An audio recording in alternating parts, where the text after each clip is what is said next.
Hi everyone, Andrew here.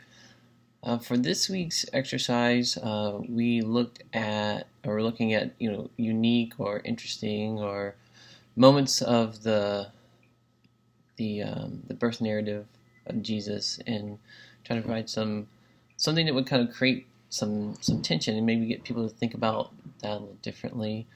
I think for me, um, I would want to do something with the magi and the gifts. Um, I'm a proponent of interfaith dialogue. I think there's things that we can learn from other faiths, they can learn from Christianity, um, and that every encounter doesn't necessarily need to be an evangelism encounter.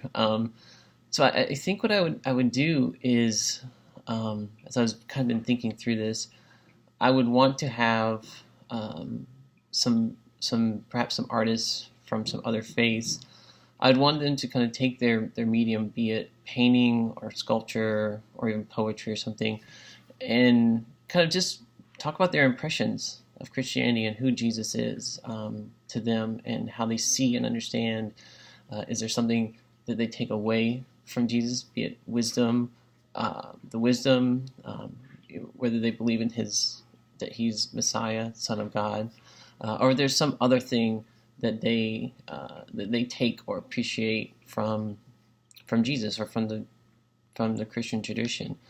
And I'd want to have um, them be able to create that, and we would have some sort of series, maybe 2 or 3 weeks, where maybe not necessarily on a Sunday morning or maybe even like a Sunday evening, have those up and have them have the opportunity to talk about that. Um, Say, well, here's what I created, and here's my inspiration for that. Here's how um, when I think of who Jesus is, and I read this story and what I know about Jesus, this is what comes out for me. Because I think that's kind of what happened with the story of I guess what we call the Magi, the astrologers, Zoroastrians who came and worshipped Jesus. I don't know that they necessarily left converted.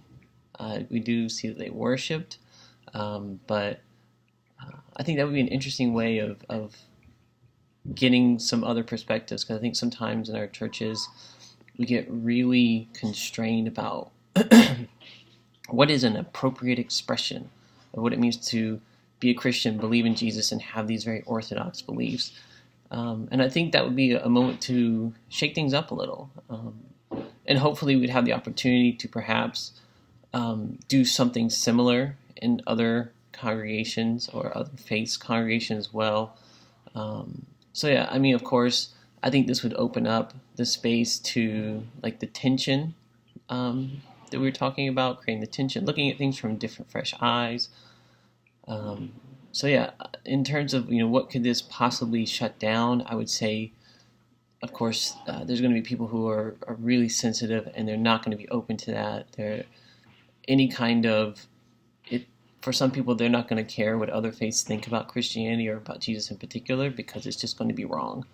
Um, and so I mean I know that's going to create some tension within the congregation itself, but I also think it could also um, I think help us have some fresh eyes at times. So that's what I was thinking for this week with kind of a liturgical art expression of creating a tension, and I like that part. So um, yeah, have a great day. Talk to you guys later. Bye bye.